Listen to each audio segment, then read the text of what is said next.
विसर्जन मिरवणूक सुरळीत पार पाडण्यासाठी प्रशासन सज्ज।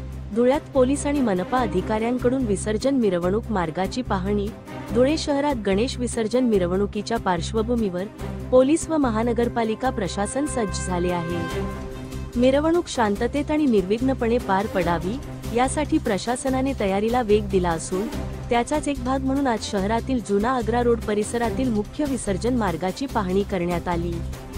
या पाहणी दौऱ्यात आझादनगर पोलीस ठाण्याचे पोलीस निरीक्षक निवृत्ती पवार, शहर पोलीस ठाण्याचे पोलीस निरीक्षक दीपक पाटील, मनपा अतिक्रमण निर्मूलन पथक प्रमुख प्रसाद जाधव यांच्यासह बांधकाम विभाग आणि महावितरणच्या अधिकाऱ्यांचा समावेश होता।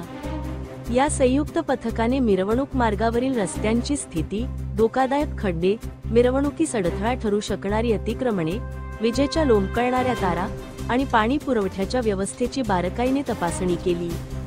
विसर्जन मिरवणुकी दरम्यान कोणताही अनुचित प्रकार घडू नये यासाठी ही पाहणी अत्यंत महत्त्वाची आहे।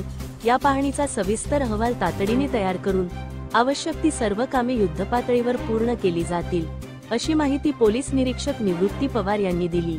यावेळी त्यांनी सर्व गणेश मंडळे आणि नागरिकांना प्रशासनाला सहकार्य करून उत्सव शांततेत साजरा करण्याचे आवाहन केले।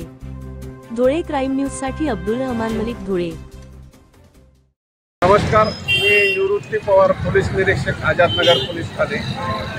येणाऱ्या गणेश उत्सव मिरवणुकीच्या अनुषंगाने आम्ही महानगरपालिकेचे श्री जाधव साहेब तसेच त्यांचे बांधकाम विभागाचे अधिकारी आणि MSCBचे श्री गायधनी साहेब व महाजन साहेब यांच्याबरोबर आग्रा रोडची मार्गाची पाहणी केली। या ठिकाणी खड्डे आहेत किंवा इलेक्ट्रिकची वायर प्रमाणापेक्षा जास्त खाली असेल ती दुरुस्त करून घ्यावी, जेणेकरून श्री गणेश मिरवणुकीला कोणत्याही प्रकारची अडथळा आणि अडचण निर्माण होणार नाही। या दृष्टिकोनातून आम्ही रूटची पाहणी केली।